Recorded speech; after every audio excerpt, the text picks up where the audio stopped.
else? Nobody behind me? Okay, so I have a thought for the day.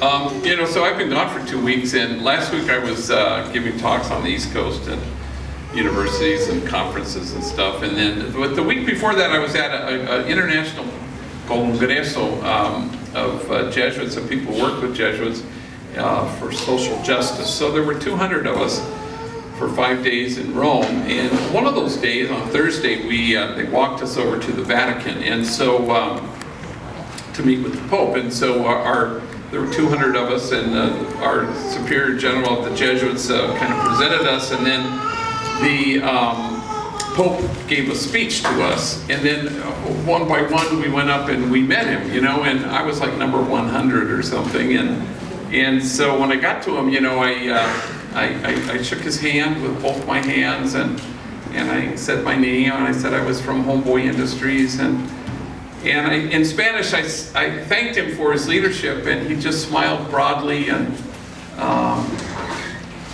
maybe it was my imagination, but it sounded like he said next, so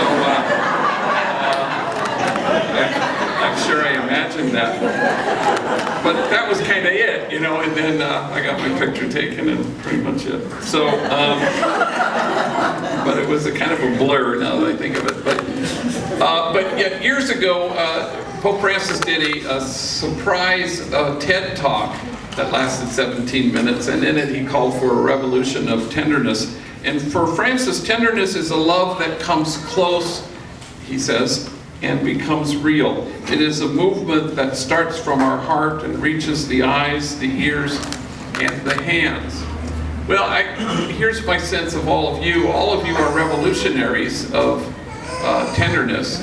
You have a certain way of having your love come close and become real. Your love starts from the heart and reaches the eyes and the ears and the hands, as he says. And the reason you have a revolution of tenderness, he says, is because you want to create a certain kind of world. And he said the only world worth building includes everyone. So that's what Homeboy Industries is about.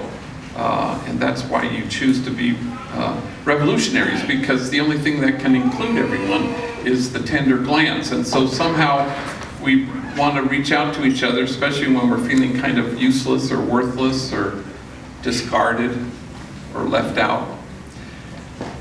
Years ago, 35 years ago, when I was in Bolivia and my Spanish really, truly sucked, I was, I could say Mass, I could read the book, and so I was invited to go up to this mountaintop called Tirani, where there were Quechua Indians, and they hadn't had a priest there in decades.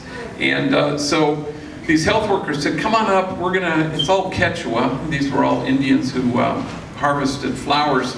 And they said, you don't have to, we'll preach in Quechua, you just do the Mass in Spanish. I said, well, okay, I think I can do that. And we're in the back of a truck, and we're going up a big, huge mountain to get to the mountaintop.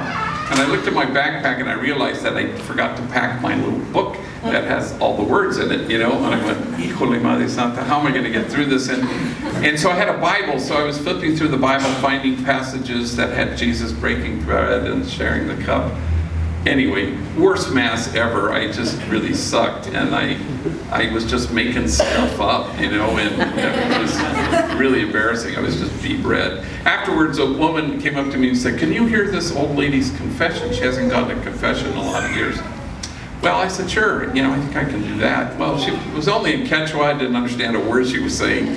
When she finally took a breath, I gave her absolution, And I remember thinking to myself, wow, I'm the most worthless, useless piece of priest that I've ever met. And then to make matters worse, I turn around and I notice everybody's left me. They left me on the top of this mountain. And I was all alone, and I thought, oh my God. So I had my backpack, I started to walk across this field. Then all of a sudden, out of nowhere, was this old campesino, a little short guy, wearing a tattered hat and a weathered coat and a white shirt frayed at the collar. It was kind of his Sunday best. He had a rope for a belt, and he had huaraches, and his feet were caked in mud. And he walks up to me and he says, Tatay, which is Padrecito in Quechua. And then he says in Spanish, "Gracias por haber venido," thank you for coming. And before I could really figure out anything to say, he reached into the front pockets of his tattered coat and he pulled out 2 multicolored fistfuls of very fragrant rose petals. And then he kind of gestured for me to bow my head, and so I did, and he dropped the rose petals over my head.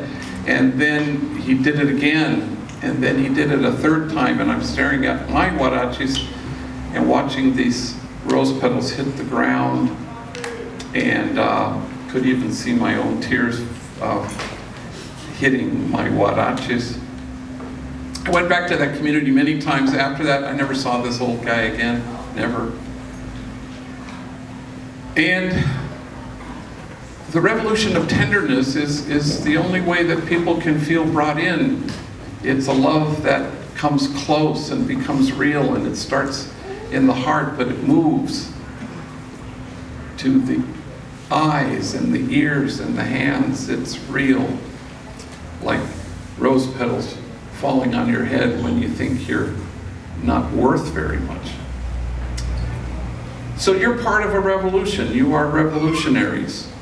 And so be attentive to that today so that you can be faithful to that invitation, because the only world worth building includes everyone.